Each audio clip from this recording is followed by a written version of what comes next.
मुलाखतीचा दिवस ठेवलेला आहे.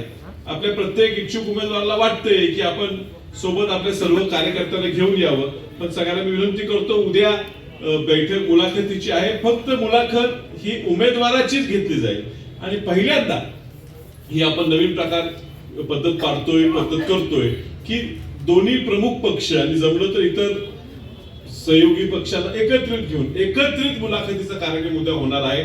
जे इच्छुक आहेत त्यांनी अध्यक्षांनी संपर्क साधून कुठे आणि किती वाजता उद्या यायची याची माहिती घ्यावी.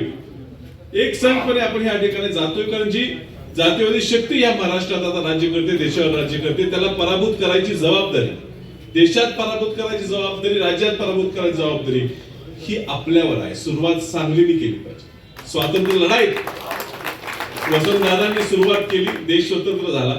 ह्या भाजपपासून स्वतंत्र ह्या देशाला करायचं असलं तर सांगलीतनं ही मशाल पेटली पाहिजे. ही मशाल पेटण्याची जबाबदारी विश्वजित कदमांच्या खांद्यावर आपण सगळ्यांनी मिळून दिलेली आहे आणि म्हणून ह्या सांगली शहरात बाळासाहेबांनी निवडलेला अध्यक्ष झालेला आहे. कुणी काय गैरसमज करू नये. कुणाचा असते पेपरला कधी कधी बातम्या ह्याची त्याची काही झालेलं नाही. कुणाला काय गैरसमज असेल, काहीतरी बाबा मध्ये माचीस टाकू की काडी टाकू, पडणार नाही. ही आम्ही दोघं एवढे एकजीव झालेलो आहे. तर कुठला निर्णय कसा झाला तो आम्ही दोघं मिळूनच घेतो. कोण वर आणि कोण खाली नाही, एक संघपणे. हीच अपेक्षा आमची कार्यकर्त्यांकडे आहे. कधी तुम्हाला संधी मिळेल, कधी आम्हाला संधी मिळेल.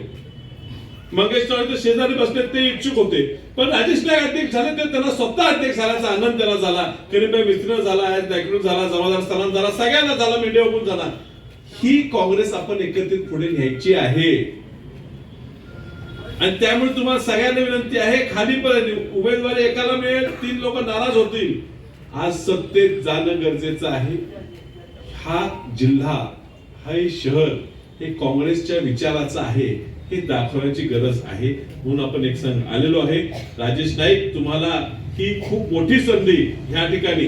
तुमच्याबद्दल आमच्या सगळ्यांची नाराजी आहे. मधला काळ जरा इथे तुमचा भरकट होता, की आम्हीच म्हटलं पाहिजे, पुन्हा बाळासाहेब सगळं स्पष्ट बोलता येत नाही. आता तुम्ही परत आपल्या ह्या किल्ल्यात आलेला आहे. आपला गड आहे.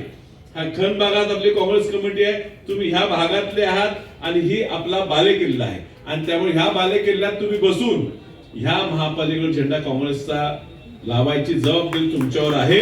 तुम्ही समर्थन करा. सगळ्या कार्यकर्त्यांना सांभाळून न्या. सगळ्यांचे एकत्रित काम करा असं विनंती.